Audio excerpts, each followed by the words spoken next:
بسم الله الرحمن الرحيم. إنا أرسلنا نوحا إلى قومه أن أنذر قومك من قبل أن يأتيهم عذاب أليم. قال يا قوم إني لكم نذير مبين أن اعبدوا الله واتقوه وأطيعون يغفر لكم من ذنوبكم ويؤخركم إلى أجل مسمى إن أجل الله إذا جاء لا يؤخر لو كنتم تعلمون. قال رب إني دعوت قومي ليلا ونهارا فلم يزدهم دعائي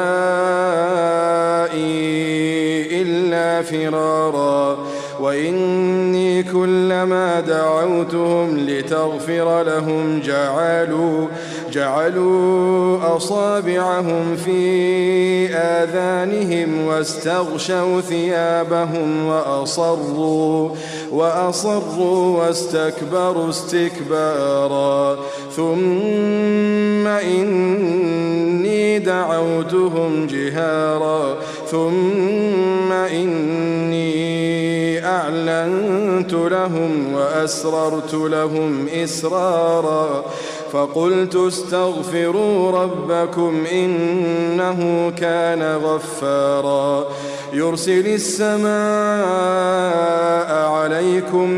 مدرارا ويمددكم بأموال وبنين ويجعل لكم جنات ويجعل لكم أنهارا ما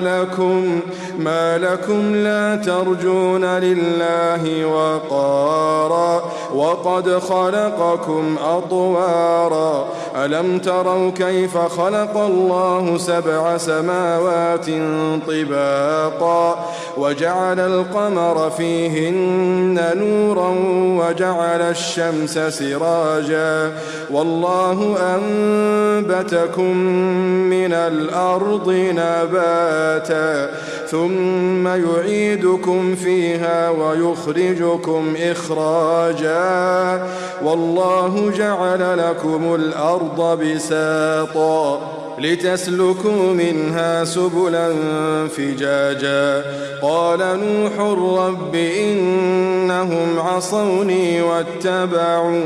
واتبعوا من لم يزده ماله وولده إلا خسارا ومكروا مكرا كبارا وقالوا لا تذرن آلهتكم ولا تذرن ودا ولا سواعا